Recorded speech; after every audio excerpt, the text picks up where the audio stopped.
Matata Mponyo dit la Constitution des États-Unis a déjà totalisé 2000 ans. Prenons avec vous. La Constitution des États-Unis est adoptée au mois de mars 1789. Donc, Matata dit que la Constitution des États-Unis remonte à plus de 2000 ans. 2000 ans. Or, 2000 ans, ça veut dire que Jésus a laissé cette constitution où elle a existé 24 ans après seulement la passage de Jésus-Christ. La Constitution des États-Unis est adoptée au mois de mars 1789. Elle a connu 27 amendements. 27 amendements. Maintenant, prenons de 1789 à 2024. À 2024. À notre temps maintenant. Ouais. Au discours de Matata. 1789. Jusqu'au discours de Matata. 235 ans. 235 ans. Divisé par 27 fois de révision. Ça va nous donner la moyenne. 237 ans divisé par 27 fois d'amendement. 27 amendements. 27 amendements. 27 fois, non? Fait 8,7. C'est-à-dire que dans la logique économique des choses, chaque 8 ans, les Américains ont touché à leur constitution. Chaque 8 ans. Chaque 8 ans, les sensibles. Donc la moyenne, c'est 8 ans. Mais qui calcule avec moi, nous sommes en sciences économiques. Ça, c'est des calculs de PIB. C'est comme ça qu'on fait en économie. Mais le professeur Matata dit que la constitution américaine a 2000 ans passé. Alors que l'Amérique elle-même n'a pas 2000 ans d'existence. Tu sais que de moyenne, la moyenne, c'est 8 ans. La nôtre, si vous prenez 2006 jusqu'à 2024, notre constitution, combien d'années? 18 ans. 18 ans, elle n'a été touchée qu'une fois en 2011. Et si nous la touchons, c'est une deuxième fois. Donc la moyenne chez nous, c'est 18 ans divisé par 2, c'est 9 ans. La moyenne. La moyenne chez nous, c'est 9 ans. Donc nous sommes plus stables dans le respect de notre constitution plus que les Américains. Maintenant, prenons la constitution française. La constitution française qui est adoptée en 1958 est touchée pour la dernière fois en 2008. Donc 50 ans après. 50 ans. Divisé par 24. La moyenne de révision, c'est combien d'années? Ça fait 2,002. La moyenne de la révision de la Constitution française est de 2 ans. Chaque 2 ans, les Français ont touché à leur constitution. Professeur Matata. Et depuis que je connais le professeur Augustin Matata Mponyo, je ne l'ai jamais trouvé, rencontré, errant scientifiquement comme cette fois. Irrationalité d'inhérence scientifique impossible pour un professeur d'université. Lorsque le professeur Matata Mponyo va jusqu'à mentir grossièrement sur tous les membres du gouvernement, tous les membres de l'IDPS et tous les membres de l'Union sacrée, sur du jamais entendu imaginé. Il dit, il y a même certains membres du gouvernement qui veulent être membres de la magistrature suprême. Et il l'a répété 2 fois. Qui veulent faire partie qui doit faire partie de la magistrature suprême. Il dit que lorsque nous allons changer la constitution, un membre du gouvernement va faire partie de la magistrature suprême. Or, la magistrature suprême, c'est l'institution président de la République ou la personne qui l'anime. C'est Marazino. Maintenant, comment un membre du gouvernement peut-il accepter qu'il y ait changement de constitution pour faire partie de la magistrature suprême? Renvoyer cette émission au professeur Matata Mponyo, posez-lui la question. Vous étiez dans quel état lorsque vous, professeur d'université, vous étiez devant l'opinion tant nationale qu'internationale en train de professer cette façon de faire les choses? Et différentes campagnes. Les ministres de la République ou le ministre national de la justice ou le ministre d'État en charge de la justice, même s'il peut faire partie de la magistrature, il ne pourra jamais faire partie de la magistrature suprême. Pour siéger de 2025 à 2027 la magistrature suprême, les magistrats suprêmes, c'est l'autre appellation du président de la République, chef de l'État. Je vais briguer la magistrature suprême. Ça veut dire que je vais être candidat pour la République. Ça ne veut pas dire autre chose. Ça ne veut pas dire que je vais devenir Premier ministre. Ça ne veut jamais dire que je vais devenir ministre. De quoi il parle, le professeur Matata Mponyo? À son niveau.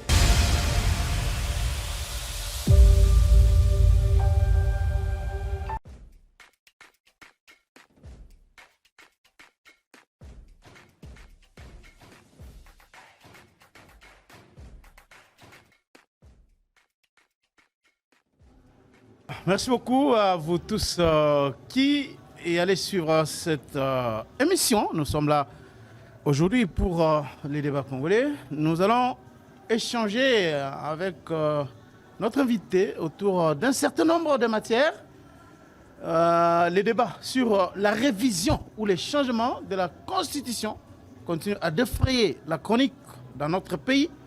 La dernière sortie médiatique en date est celle de Matata Mponyo, qui est vent debout contre cette initiative déjà amorcée par les partis au pouvoir. Nous parlerons en long et en large sur cette polémique, en rapport avec ces débats extrêmement importants. Un mot aussi sera placé par rapport au processus de Luanda, un accord déjà trouvé entre la République démocratique du Congo et le Rwanda. Nous parlerons de ces sujets-là aussi. Alors, pour passer au peigne fin ces questions, nous avons le réel plaisir de recevoir ici un invité habituel.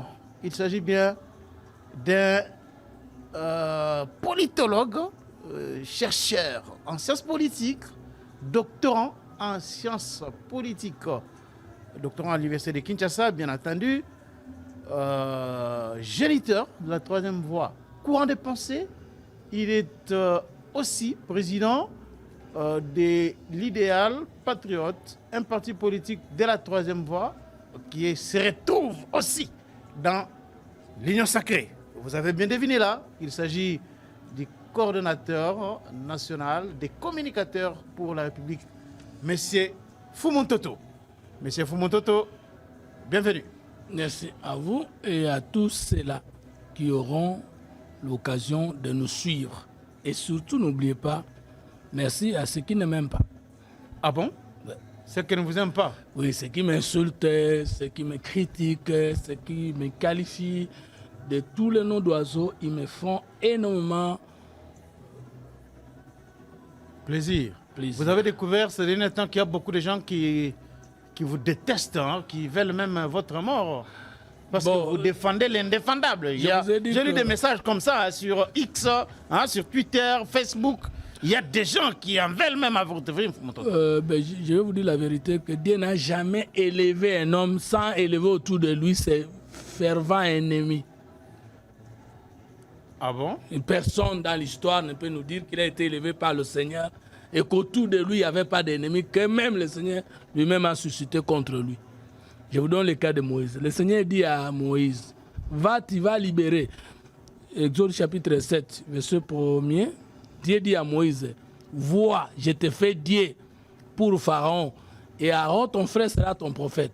Mais le Seigneur dit à Moïse, je t'envoie libérer les enfants d'Israël, mais je vais endurcir le cœur de Pharaon, il ne t'écoutera pas. Mais de ton côté, je vais seulement multiplier les miracles. Vous voyez, c'est grâce à l'animosité, à l'hostilité que Moïse a rencontré, que le Seigneur a pu montrer qu'il est le miraculeux. Alors, voilà, donc ceux qui me critiquent, mais qui ne me rencontrent pas, ne me font que la joie. Moi, je prends position comme politologue et je prends position comme politique.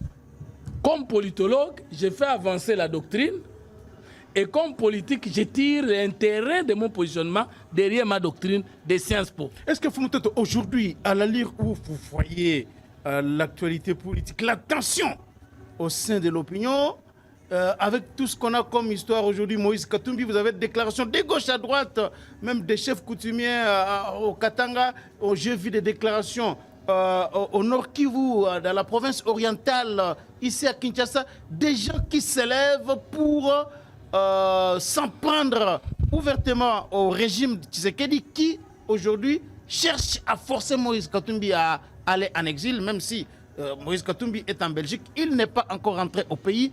Des tensions aussi par rapport à l'initiative de la révision de la Constitution. Est-ce que vous voyez que l'avenir de la République, l'atmosphère politique, la météo politique au sein de notre pays est prometteuse? Vous ne voyez pas que dans la tête de certains Congolais, j'ai comme l'impression que selon eux, l'état de droit signifie l'état dans lequel les opposants ou un opposant, quelqu'un de la société civile ou tout simplement quiconque ne soutient pas le programme du gouvernement est au-dessus de la loi. Autrement dit, est-ce que l'état de droit signifie l'état de la réaction des chefs coutumiers, des autorités coutumières, des acteurs de la société civile, du reste est manipulé. Des mouvements citoyens, contre toute tentative de poursuite judiciaire à l'endroit d'un citoyen étranger ou congolais qui aurait marché contre les conventions sociales. Nous avons lu avec vous ici, je crois, la disposition de l'article 181 jusqu'à 183 de la loi portant organisation la question liée à l'aviation civile.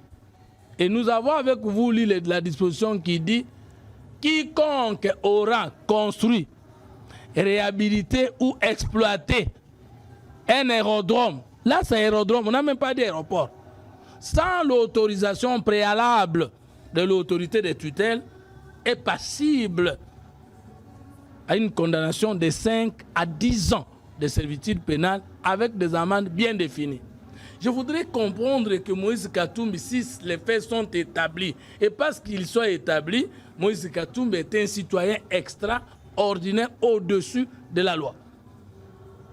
Maintenant, si on veut les poursuivre, on nous fait soulever des chefs coutumiers, des associations de droits de l'homme, des personnalités, pour dire ne touchez pas Moïse Katumbi. Ça veut dire qu'aujourd'hui, Moïse Katumbi n'est pas au pouvoir, il est intouchable, même s'il marchait sur les lois de la République. Et s'il est au pouvoir, il sera au-dessus de la mêlée. Ça ne se fait pas. Même le chef de l'État est poursuivable par les cours de tribunaux de la République démocratique du Congo. Parce que le chef de l'État et le Premier ministre ont un juge.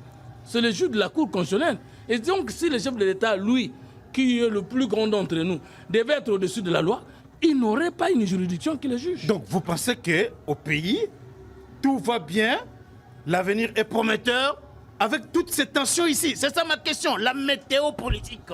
Vous voyez que ça promet un avenir meilleur avec tout ça? Il faut savoir que Moïse Vous ne voyez pas Katumbi, qu'on entre là dans une zone de turbulence où il n'y a pas de zone. C'est un saut dans l'inconnu? Il n'y a pas de zone de turbulence parce que la question autour de Moïse Katumbi aujourd'hui n'est pas une question liée au droit à l'exercice des droits politiques ou publics de Moïse Katumbi. Il s'agit d'une question de droit commun qui n'a pas de rapport avec les questions des marches initiées par l'opposition, d'une déclaration politique faite par lui contre les gens qui sont au pouvoir, contre le chef de l'État, contre la Première ministre, contre un membre du pouvoir. Non, il ne s'agit pas de l'interdiction d'une marche qui l'amène à Bruxelles aujourd'hui. Moïse Katumbi dirait que c'est un peu heureux parce que ça, en tant qu'homme d'affaires, il ne peut pas affronter la justice. Ah bon? Mais parce qu'un homme d'affaires protège son argent. Vous savez que dans les pratiques du monde entier, tout le monde sait qu'un investisseur, un homme d'affaires est un oiseau peureux. Un gibier peureux. Un gibier peureux, son argent qui protège. Il ne peut pas accepter de faire la prison. Donc il y a déjà une prison. Mais il y a un complot contre moi. Les complots... En tant que communicateur, les gens sacré président, les gens en prison pour un acteur politique. Déjà, je ne suis pas le porte-parole de l'Union sacrée, non plus le porte-parole du gouvernement. Communicateur. J'ai mis un point de vue comme tout Congolais libre au regard de l'événement autour mais pourquoi ça n'a pas besoin d'un complot contre l'acteur politique? La loi, quand je vais vous dire une chose. Vous savez que si moi j'avais le pouvoir, j'obligerais à tout citoyen d'un État normal de faire les sciences pour le droit et l'armée. Parce que je ne vois pas comment quelqu'un peut vivre sans connaître ce droit. Je ne vois pas comment on peut être un grand homme d'État si on ne maîtrise pas des petites notions de droit commun. Je ne vois pas. Comment tu peux faire une communication politique, poser un acte politique, toi un opérateur politique, sans poser la question au préalable à ton conseil juridique pour dire est-ce que l'acte que je veux... Que tu sois au pouvoir. Tu sais, il y a quelque chose que je peux dire ici, mais ma bombe est en Okak. Mais pourquoi aujourd'hui dévoiler complot Mokoboyo? Je ne dévoile pas... Complot Mokoboyo est salémi déjà contre Moïse Katumbi. Je ne dévoile pas un complot. Parce que la loi dit, la Constitution dit, nul n'est censé ignorer la loi. Cela ne fait pas de tout le monde qui connaît la loi un juriste ou un juge.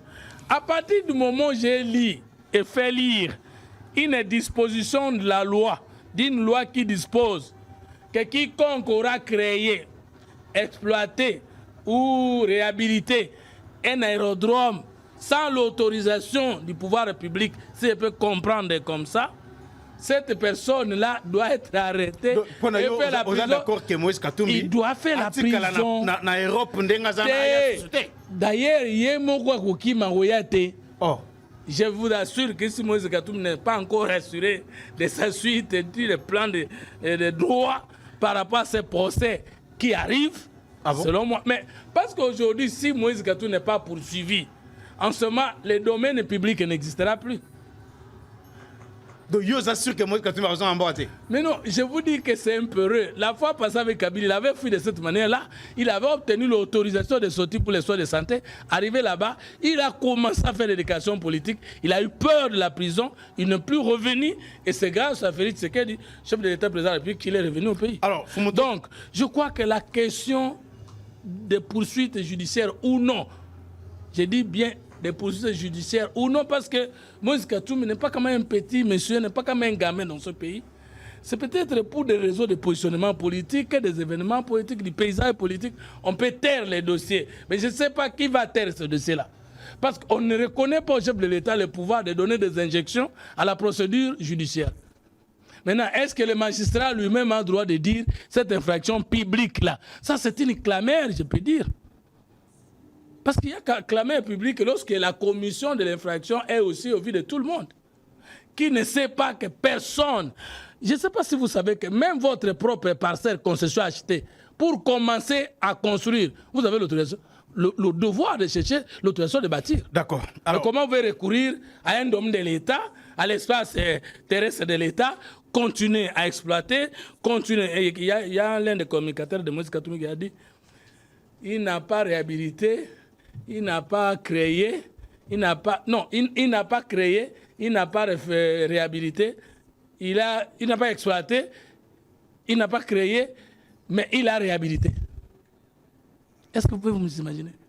Alors, en voulant nier les faits, il a renforcé l'existence de faits. Donc, je vous assure que Moïse Katumbi n'est pas un opérateur politique. Il est opérateur politique par accident, mais c'est un opérateur économique. Ce qui n'est pas un péché, Fumontoto. Alors, revenons maintenant à cette conférence de presse tenue aujourd'hui par Matata Mponyo, au cours de laquelle il s'est prononcé notamment sur la question ou le débat qui est en vogue aujourd'hui relatif au changement ou révision de la Constitution. Il lui parle de la révision. Il dit ceci, vous avez entendu, ça c'est ce que Matata Mponyo dit, je le cite ici grosso modo, vous avez entendu un opérateur politique de l'UDPS parler de la révision de la Constitution. Ça a été dit, vous le savez. On va changer les mandats, passer de 5 ans à plus. Un appel officiel de l'UDPS. Est-ce normal quand un grand pays comme la France a changé des mandats pour passer de 7 à 5 ans? Comment pouvons-nous imaginer naviguer à contre-courant de l'ensemble du monde? Le monde entier estime que 7 ans, c'est trop. Ça, c'est la déclaration de Matata Mponyo. Votre analyse par rapport à cette déclaration, est-ce qu'il y a déjà un discours, une déclaration officielle de l'UDPS qu'il faut réviser la Constitution pour passer de 5 ans à plus de mandats? Vous savez pourquoi je vous dis toujours que j'aime ceux qui ne m'aiment pas? Parce que le Seigneur Jésus-Christ a dit, aimez vos ennemis, bénissez ceux qui vous maudissent. Vous savez la haine, quand vous avez la haine envers quelqu'un, la première chose que vous perdez, c'est votre sens d'humanité. Vous perdez d'abord vos motonayo. Parce que yo lingaka, vous n'aimez pas Charles Quint. Mais sans le savoir, devant ton petit écran à la maison, vous le voyez en train de débattre avec Fumototo. Vous êtes fâché. Lui, là, il ne sait même pas que vous ne l'aimez pas. Et il ne sait même pas à l'instant, même s'il savait que vous ne l'aimez pas, que vous êtes fâché. Donc, celui qui n'aime pas l'autre, c'est tu lui-même. Deux, quand on a la haine envers quelqu'un, lorsqu'au lieu d'être opposant, on est aigri, comme le cas du professeur Augustin Matata Mponyo, qui, au lieu d'être opposant au programme du gouvernement, parce que l'article 2 et 3 de la loi portant statut de l'opposition en République démocratique du Congo dispose et de l'opposition, le parti ou le regroupement qui ne soutient pas le programme du gouvernement. Ce n'est pas le parti ou la personnalité qui n'aime pas le chef de l'État. Alors, Matata est aigri par rapport à quoi? J'arrive. Comment tu peux dire qu'il est aigri? C'est un député national, un ancien premier ministre. Nous allons ressortir. Et un ancien sénateur. Quand vous avez la haine envers quelqu'un, lorsque vous vous faites opposant alors que vous n'avez pas l'alternative, vous faites opposant, vous n'avez pas un programme contraire à celui qui est au pouvoir, parce que vous êtes jaloux d'avoir perdu quelque chose, vous perdez l'humanité, vous perdez la raison et vous perdez la logique. Et depuis que je connais le professeur Augustin Matata Mponyo, je ne l'ai jamais retrouvé, rencontré, errant scientifiquement comme le cas d'esprit. Ah bon? Quel est le mot que je vais remplacer par errance? Irrationalité du jamais vu. Donc Matata était irrationnel. Dans une errance scientifique impossible. Comment ça? Pour un professeur d'université. Non mais il ne faut pas exagérer. Je vais de lire ici ce qu'il a dit. Je vais soulever quelques points avant d'entrer dans la profondeur. Lorsque le professeur Matata Mponyo, Augustin, veut nous parler du contrat social, le pouvoir arrête le pouvoir. Pour parler des trois pouvoirs classiques qui existent dans un État, le pouvoir exécutif, le pouvoir législatif et le pouvoir judiciaire. Il y va jusqu'à mentir grossièrement sur tous les membres du gouvernement, tous les membres de l'IDPS et tous les membres de l'Union sacrée sur du jamais entendu imaginé. Il dit il y a même certains membres du gouvernement qui veulent être membres de la magistrature suprême. Et il l'a répété deux fois. Qui veulent faire partie qui doit faire partie de la magistrature suprême. C'est-à-dire quoi? Il dit que nous, on voulait changer, là, parce que c'était à l'intérieur de la section changement de la Constitution. Il a dit qu'il a entendu les discours de certains membres du gouvernement, c'est-à-dire ministres, vice-ministres, ministres d'État et vice-premier ministre ou la première ministre elle-même, que lorsque nous allons changer la Constitution, un membre du gouvernement va devenir membre de va faire partie de la magistrature suprême. Or, la magistrature suprême, c'est l'institution président de la République ou la personne qui l'anime, parce que dans notre pays, d'après notre constitution, il y a l'institution président de la République et il y a aussi l'animateur de la même institution qui est appelé aussi président de la République. Le magistrat suprême. Maintenant, comment un membre du gouvernement peut-il accepter qu'il y ait changement de constitution pour faire partie de la magistrature suprême?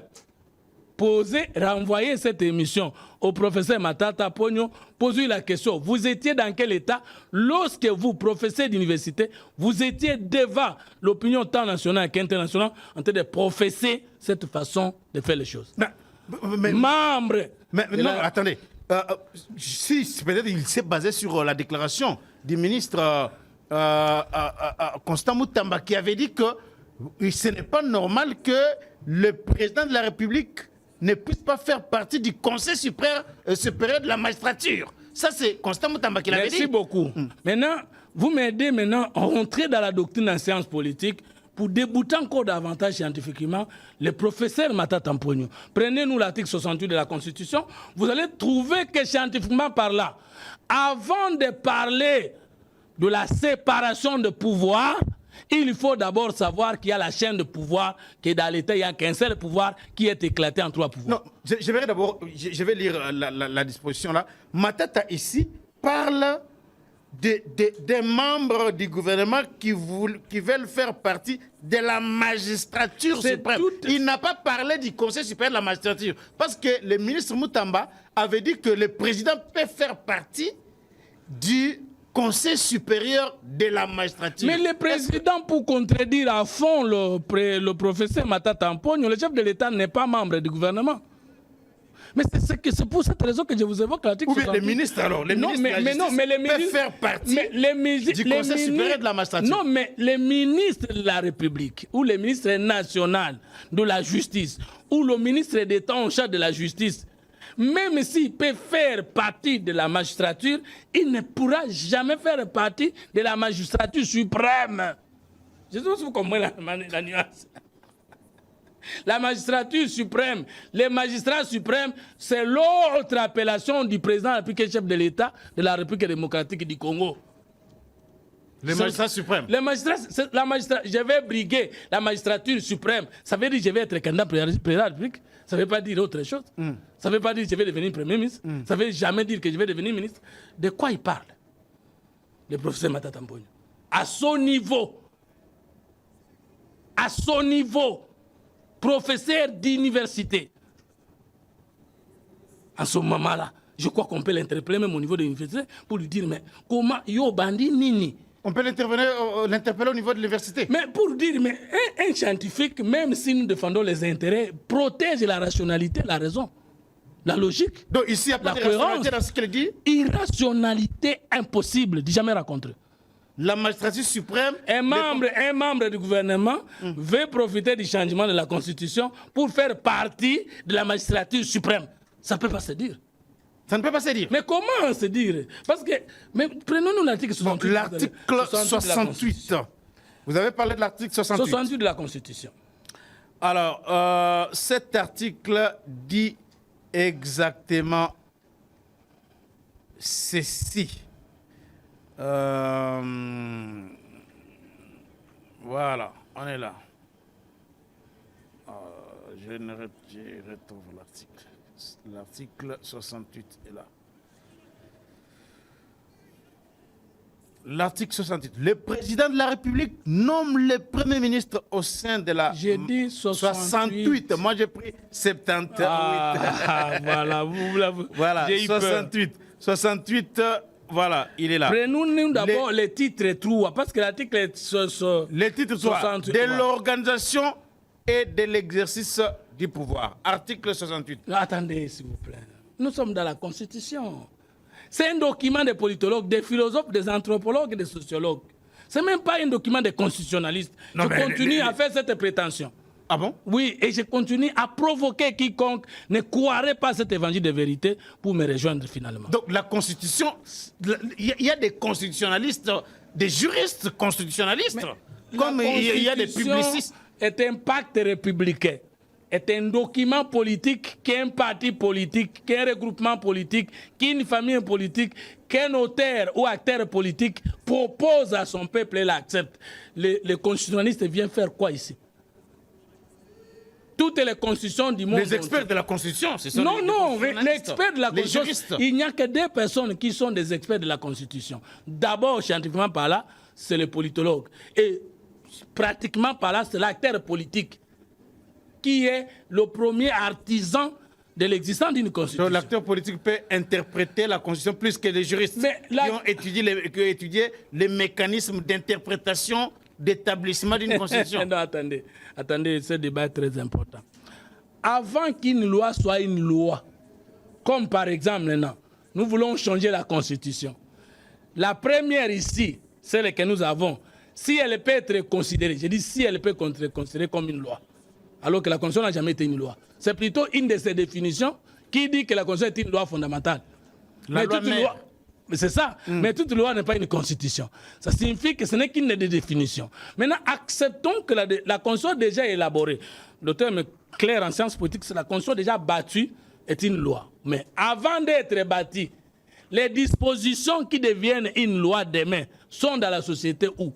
En droit? Les dispositions, les matières qui feront l'objet d'une révision, d'un changement de la Constitution sont dans la philosophie, c'est là la pensée, c'est là l'idéologie, c'est là la vision, c'est là le projet de société de l'acteur politique. 2, elles sont dans l'anthropologie pour dire ces gens qui sont là, avant de leur proposer un autre code de l'existence, un pacte, c'est-à-dire la Constitution. Est-ce qu'ils n'ont jamais des institutions avant que nous puissions organiser la loi fondamentale? La Constitution soit-elle? Comment se sont-ils rencontrés et comment se sont-ils organisés d'une manière structurelle ou structurale? Ça, c'est l'anthropologie. Maintenant, les sociologues interviennent pour dire, mais quels sont les faits sociaux indéniables, indissociables? Qui lit ces personnes-là de telle manière que la loi qui viendra doit soit se socialiser avec eux, soit les porter vers une futurologie ou un avenir rassurant.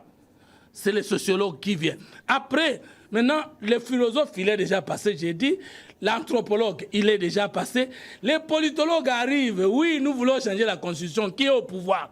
Qui avait donné cette constitution que nous voulons renverser? Par exemple, la constitution de la Première République, de la Deuxième, Troisième République et Quatrième République en France. On doit poser la question. Quel est le parti qui est au pouvoir? Le cartel qui est au pouvoir, le regroupement qui est au pouvoir, qui avait fait adopter cette constitution par référendum ou comment? C'est la classe des socialistes au pouvoir.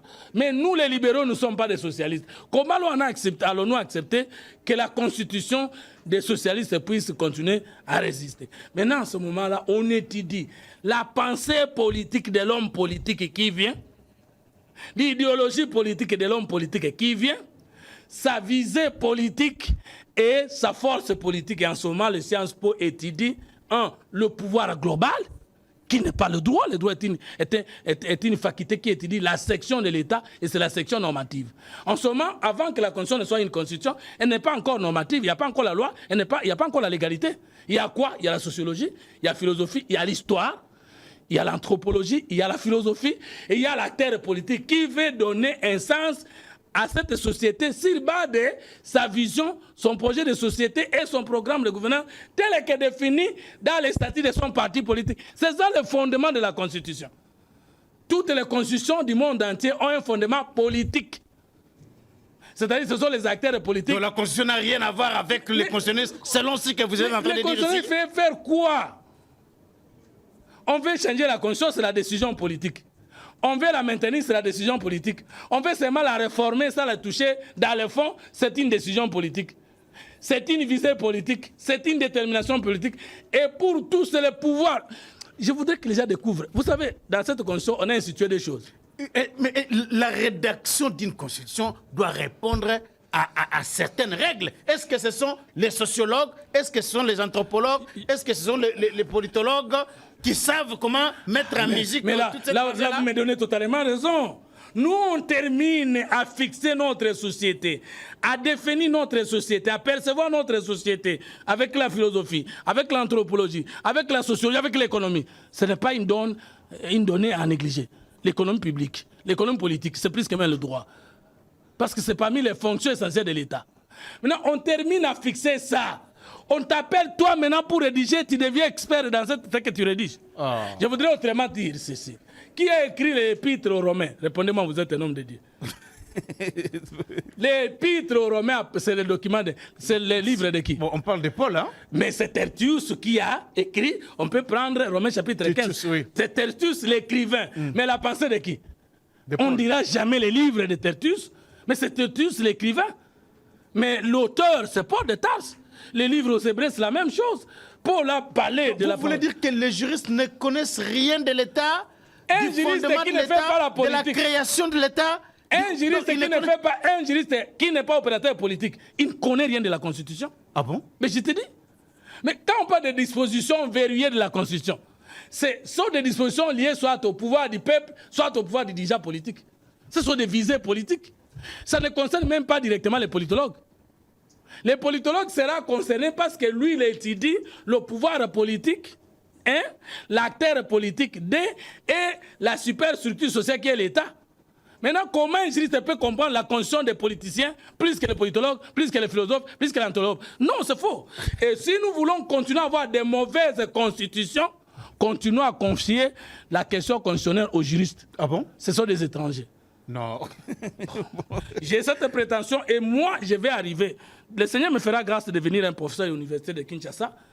Nous allons révolutionner les choses. On ne peut pas trouver... Comment? Vous allez révolutionner en faisant quoi? Les cours là de la Constitution, à la faculté des droits, on l'intitule comment? Constitutionnel et institution politique. Bon, dites-moi, les juristes est-il spécialiste, expert en institution politique en dehors du politologue? Maintenant, il vient faire quoi? Parce que la Constitution est le document fondamental des maires de toutes les institutions sociopolitiques d'un pays. Maintenant, comment les juristes peuvent être experts alors que sa science est sectorielle? Mais moi, j'étudie le pouvoir politique qui est global. J'étudie l'État qui est la superpuissance sociale. J'étudie l'homme politique qui est le petit frère de Dieu sur la terre. Il n'y a que Dieu au ciel. Parce que la Bible dit les cieux sont les cieux de l'Éternel. Il a donné la terre au Fils de l'homme. Mais le Fils de l'homme, c'est le chef de l'État. Le Fils de l'homme, c'est l'acteur politique. Revenons maintenant à l'article. C'était vraiment une parenthèse. Hein? C'était vraiment une parenthèse, hein, chers téléspectateurs. Revenons à l'article 68. Les institutions de la République sont... Non, d'abord les titres. Les titres, j'avais déjà dit. Réalisons la pensée, s'il vous plaît. La pensée, on traîne pas. Titre 3, de l'organisation et de l'exercice du pouvoir. Il y a combien de pouvoirs, Matata Mponi, il y a combien de pouvoirs dans un État? On parle d'un seul pouvoir. Alors, avant de parler de la séparation du pouvoir, il faut d'abord en sciences politiques comme en droit parler de la chaîne du pouvoir. Il n'y a un seul pouvoir d'État qui est éclaté en 3 pouvoirs. Parce que le titre, c'est de l'organisation et de l'exercice du pouvoir. Le seul pouvoir là qu'on appelle le pouvoir politique, l'unique pouvoir là qu'on appelle le pouvoir d'État est éclaté en 3 sections. Le pouvoir exécutif, le pouvoir judiciaire. C'est le seul pouvoir. C'est le pouvoir. De l'organisation et de l'exercice du pouvoir. Combien de pouvoirs?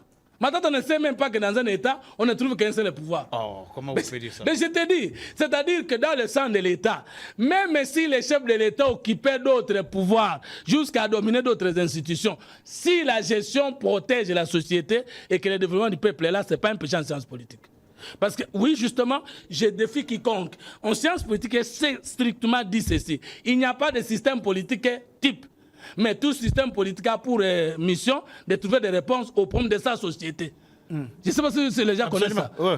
Il n'y a pas de... C'est-à-dire, nous pouvons organiser même que le chef de l'État peut aussi être membre de la magistrature non suprême. Vous comprenez pas ce que je dis? Oui. Non suprême. C'est-à-dire jusqu'à révoquer les magistrats.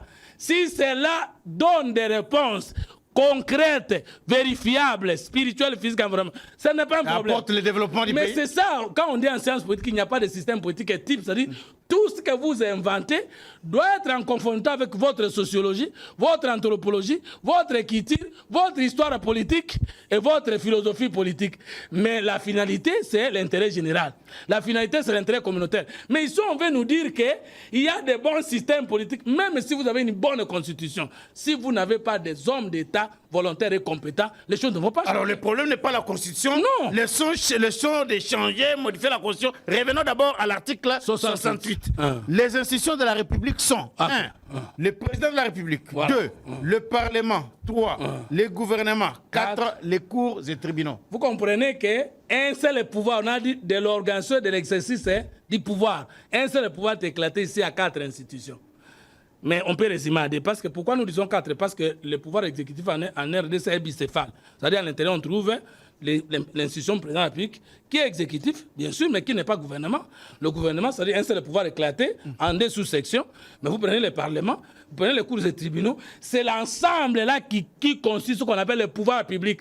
C'est pourquoi quand nous disons que Moïse Katoum doit être poursuivi, arrêté, condamné, parce que personne ne peut agir à l'intérieur d'un État sans l'autorisation de ces 4 pouvoirs.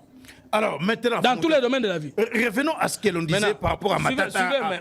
Lorsque Matata a dit séparation du pouvoir, Matata ignore que, avant de parler de la séparation du pouvoir, il faut parler d'abord de la chaîne du pouvoir.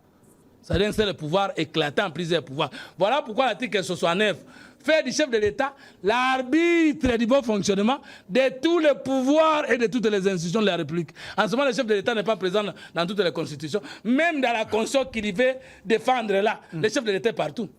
Il est partout. Mais l'arbitre fait quoi dans un match? Le fait d'assurer l'arbitrage. Arbitrer, ça veut dire quoi? Mais comment on peut arbitrer sans sanctionner?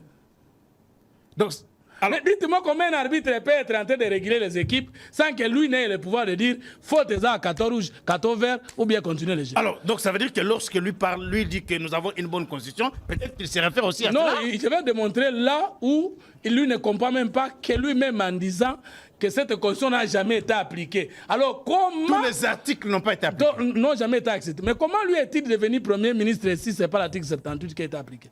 Il a parlé de tous les articles. Tous les articles, c'est-à-dire même Kabila n'a géré le pays que dans l'illégalité.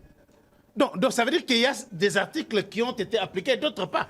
Non, il dit que cette constitution n'a jamais été appliquée. Comment on peut réviser celle qui n'a jamais été appliquée? Alors, Matata parle ici... S'il vous plaît, je vais prendre. Matata Mponi, dans son errance scientifique, causée par la haine envers la personne physique de Tshisekedi, va aller jusqu'à dire que la Constitution des États-Unis Il a commencé d'abord par la France, parce qu'il a dit ici que la France... Je vais arriver à la France. Cette Constitution des États-Unis, les États-Unis qui qualifient du pays le plus démocratique du monde. La vieille démocratie, la plus... Sa Constitution vient de faire plus de 2000 ans. Plus de 2000 ans. 2000 ans.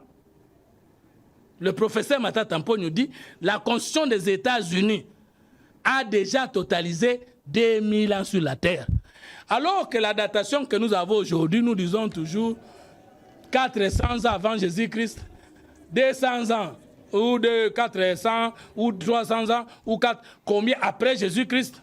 Lui dit, la Constitution des États-Unis a déjà totalisé 2000 ans. Plus de 2000 ans. Or, prenons avec vous. La Constitution des États-Unis est adoptée au mois de mars 1789. Maintenant, nous sommes en 2007. Commençons par les États-Unis. Parce qu'il a cité les États-Unis comme le pays le plus démocratique et la plus grande nation du monde. En humiliant ma République démocratique du Congo. Pour moi, la plus grande nation du monde, c'est le Congo. Donc, Matata dit que la Constitution des États-Unis remonte à plus de 2000 ans. 2000 ans. Or, 2000 ans, ça veut dire que Jésus a laissé cette constitution où elle a existé 24 ans après seulement la passage de Jésus-Christ. Alors, calculons ensemble. La Constitution des États-Unis est adoptée au mois de mars 1789. Elle a connu 27 amendements. 27 amendements. Maintenant, prenons de 1789 à 2004, c'est combien d'années? À 2004. À 2024. À 2024. À notre temps maintenant. Ouais. Au discours de Matata. 1789. Jusqu'au discours de Matata. À 2024. C'est combien d'années? Moi, je ne suis pas fort en calcul, hein? Ah, mais calculons ensemble, mon cher. Si on peut faire les calculs... oui, calculons. Ça fait 236 ans. 236 ans. Divisé par la moyenne de 27 fois révisé. Parce que ça, l'économie. Là, je suis dans les sciences économiques du professeur Matata. 1789 moins 2024. C'est ça, ça va nous donner combien? Donc, 236 ans. 236 ans. Donc, la Constitution américaine a 236 ans. Mais le professeur Matata dit que la Constitution américaine a 2000 ans passés. Alors que l'Amérique elle-même n'a pas 2000 ans d'existence. Parce que les États-Unis d'Amérique sont constitués des anciennes 13 colonies anglaises. Parce que vous, maintenant, tu sais que de moins de ce que tu sais un simple débat citoyen, la réforme de la Constitution, la révision de la Constitution, c'est un débat citoyen qu'on peut assumer. Il y a 3 camps. Les gens qui sont au pouvoir, s'ils sont pour, les gens qui sont à l'opposition doivent être contre, et il y en a qui vont s'abstenir. Et comme il dit que Bungi, sa professeur, quoi, c'est Zamba.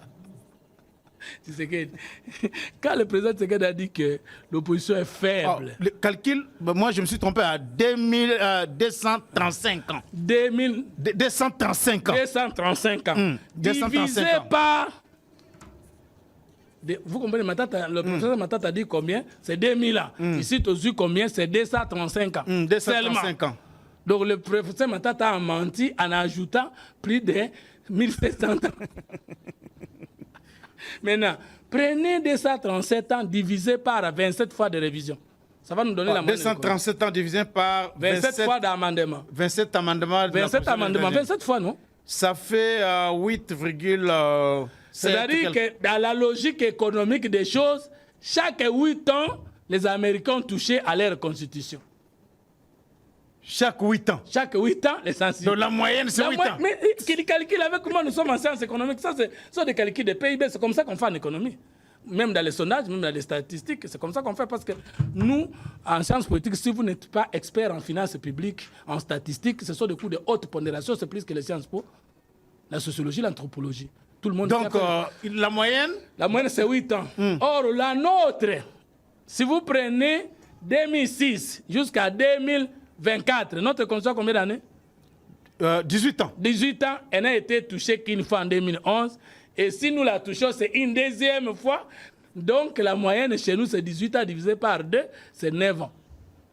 La moyenne. La moyenne chez nous, c'est 9 ans. Donc nous sommes plus stables dans le respect de notre constitution plus que les Américains. Ah bon? Ben justement, calculons ensemble. Moi, je donne l'histoire vraie, vérifions ensemble. Maintenant, prenons la constitution française. Elle est adoptée en 1958, n'est-ce pas? Et la dernière révision, c'est en 2008. 2008. C'est combien? Alors prenons... Donc c'est 50 ans. 50 ans, merci, vous m'avez aidé avec 1958 à 2050. Elle a été révisée combien? 20, combien de fois? Je m'abuse. Ici, vous avez dit 23 fois. Hein? 23 fois. 23 fois. Maintenant, prenons maintenant 50. Oui, 23 fois.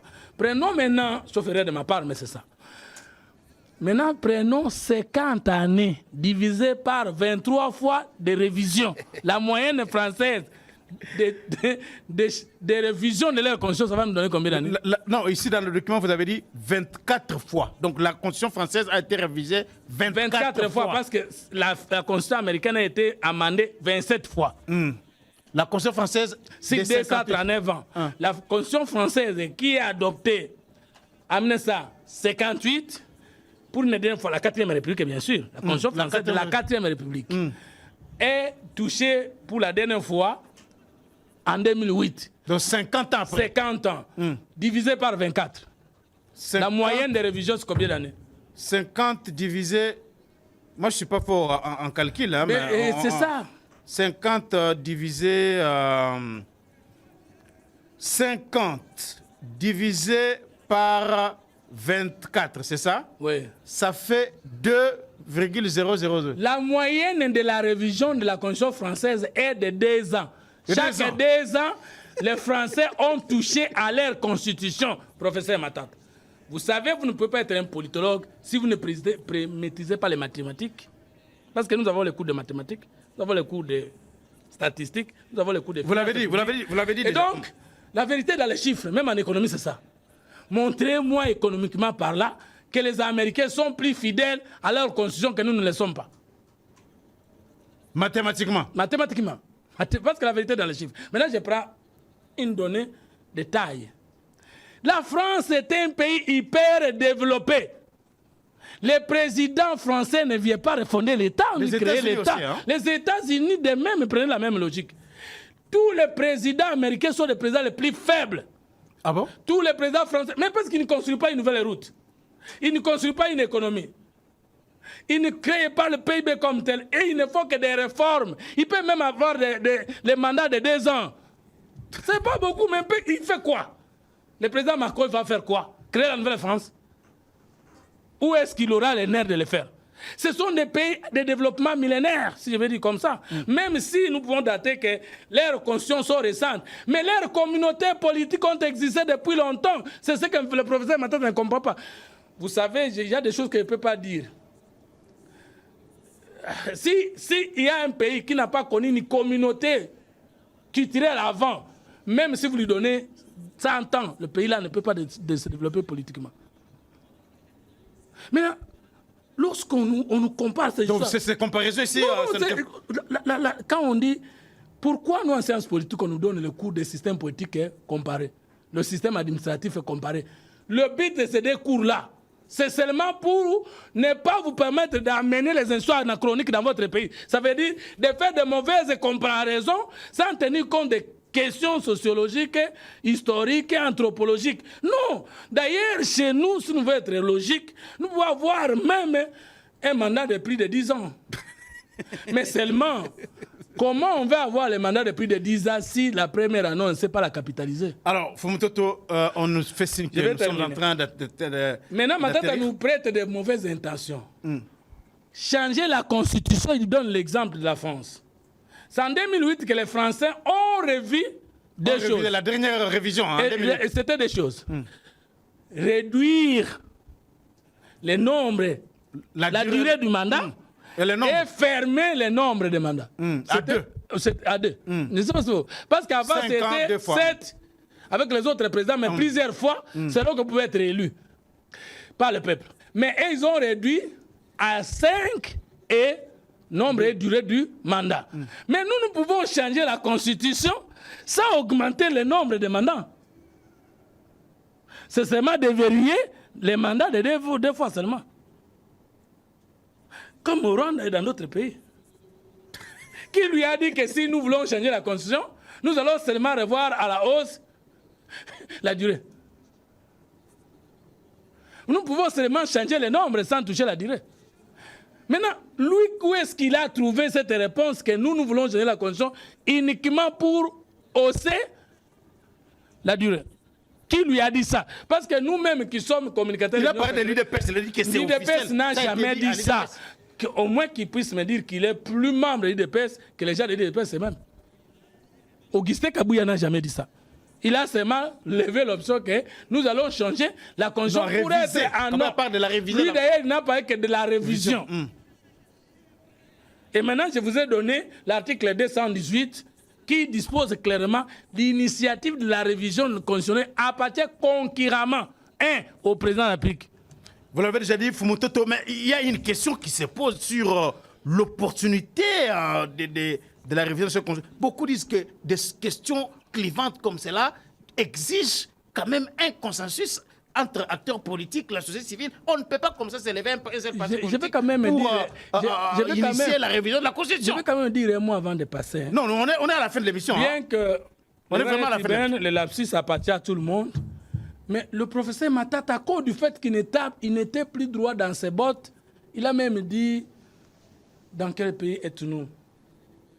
Ça veut dire qu'il est allé vraiment au-delà de la limite scientifique à cause de la haine envers Tshisekedi. Ce n'est pas normal. Nous devons apprendre à nous opposer et non à nous haïr. Et lorsqu'on refuse à Tshisekedi d'exercer le pouvoir, tant de réviser que de changer la constitution, que la même constitution lui reconnaît, c'est drôle. Alors répondez à ma question ici rapidement. Par rapport au consensus qu'il faille avoir avant d'initier une quelconque révision de la Constitution. Il faut réunir la société civile, l'opposition et la majorité, se mettre d'accord avant d'amorcer... Le consensus ne veut pas dire l'accord entre tous les membres d'une communauté. Qu'est-ce qu'il y a de commun du point de vue philosophique entre Jean-Luc Mélenchon et Macron? Qu'est-ce qu'il y a de commun entre Marine Le Pen et Macron? Je vous ai dit que le consensus dans un État, c'est le consensus au niveau des options et des valeurs et non l'attente entre les individus. Ça, c'est un des. Mais le consensus actuel en République démocratique du Congo est déjà institutionnalisé. On ne va pas sortir des institutions pour chercher l'accord des individus. Là, on n'est plus dans le processus de socialisation.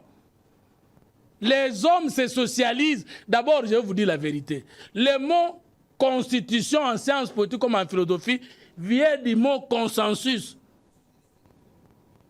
Alors, ils ont raison alors de parler du consensus. Mais suivez, ce consensus, ça veut dire quoi? Il y a un pouvoir, il y a une opposition, il y a une société civile, je peux dire comme ça, alors que c'est une aberration, parce que même la politique elle-même fait partie de la société civile. Mais il y a maintenant ceux qui sont pour et ceux qui sont contre, et il y a le peuple qui tranche. Et les institutions de la Constitution sont créées par les référendums. Et les référendums, c'est le pouvoir du peuple.